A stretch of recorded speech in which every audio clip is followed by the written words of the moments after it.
Surat collector કચેરીએ દક્ષિણ ગુજરાત મુસ્લિમ સમાજે વિરોધ નોંધાવ્યો છે।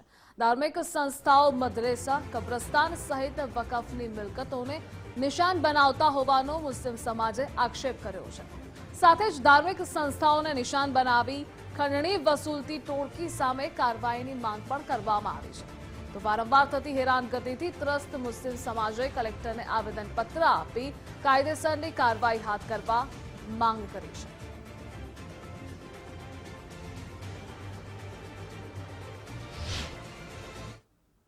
નવસારી જિલ્લાના મુસ્લિમ સમાજના બધા આગેવાનો ખૂબ મોટી સંખ્યામાં આપ જોઈ શકો છો કે સુરત કલેક્ટર કચેરી આવ્યા છે। આવવાનું મૂળ કારણ એ છે કે જે મુસ્લિમ સમાજના સામાજિક અને ધાર્મિક ટ્રસ્ટો જે છે એમની જે વકફની મિલકતો છે એને છેલ્લા ઘણા સમયથી એક ચોક્કસ ટોળકી કેન પ્રકારે જે હેરાન પરેશાન કરે છે અને ચોક્કસ ટોળકી એક સમાજ સેવાના નામે કે મીડિયાના નામે જે બ્લેકમેલિંગનું કામ કરી રહી છે અને ટ્રસ્ટોને ટાર્ગેટ કરી રહી છે। એમને માટે અપશબ્દો અને એવા શબ્દોનો ઉપયોગ કરે છે કે જે સામાજિક રીતે યોગ્ય ન ગણાય। ઉપરાંત સરકારના વિવિધ વિભાગોમાં એમના વિરુદ્ધમાં ફરિયાદો કરે છે, એ પણ સાવ ઉપજાવી કાઢેલી અને એવી ફરિયાદો કરે છે કે જેનાથી ટ્રસ્ટોને ખૂબ માનસિક યાતના ભોગવવી પડે છે।